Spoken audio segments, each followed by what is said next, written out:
what are the consequences of, or I already practice yoga from YouTube videos or meditation, guided meditations on my phone, or even from books.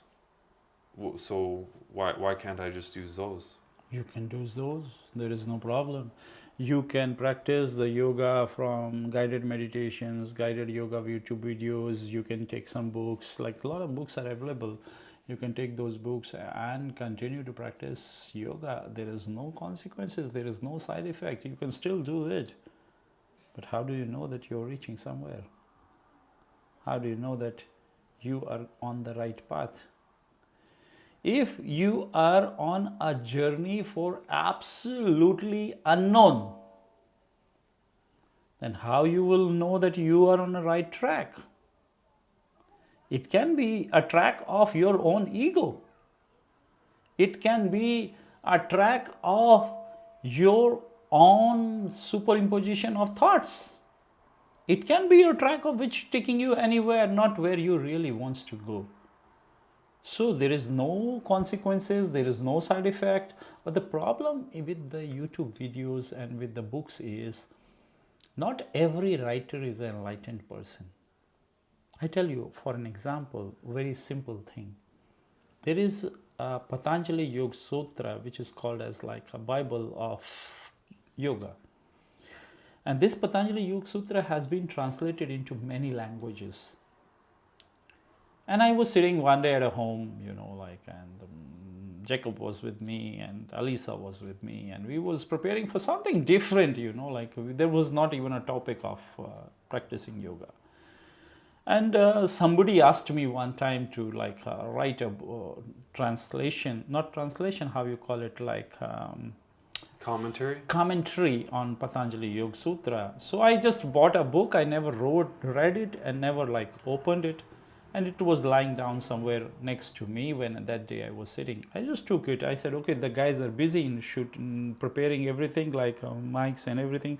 I just, let's check what is there. And I opened and I saw first, this was a book where it was translated into Hindi language from Sanskrit. The closest language to Sanskrit is Hindi. The person who is translating, even in Hindi, he make a lot of mistakes. How you imagine the person who has translated into English, he has translated as it is? How you know the person who has translated into French or Dutch or Spanish or Russian or any other language he has translated correctly? First things, books creates a more chance to make mistake, because if the writer did not understood properly, he won't be able to make you understand properly. You need to have a live person. Then it makes your path, it makes your task easier. Because it's something new, it's not common. I can guarantee you, if you will take, even you go to whole YouTube's, search every yoga video in the world, you cannot find even a single teacher who knows which nadi is working in which asana and where this nadi is located in the body. So why they do not have this knowledge? Because 90% knowledge of yoga comes from this yellow book, not from Patanjali Yoga Sutra.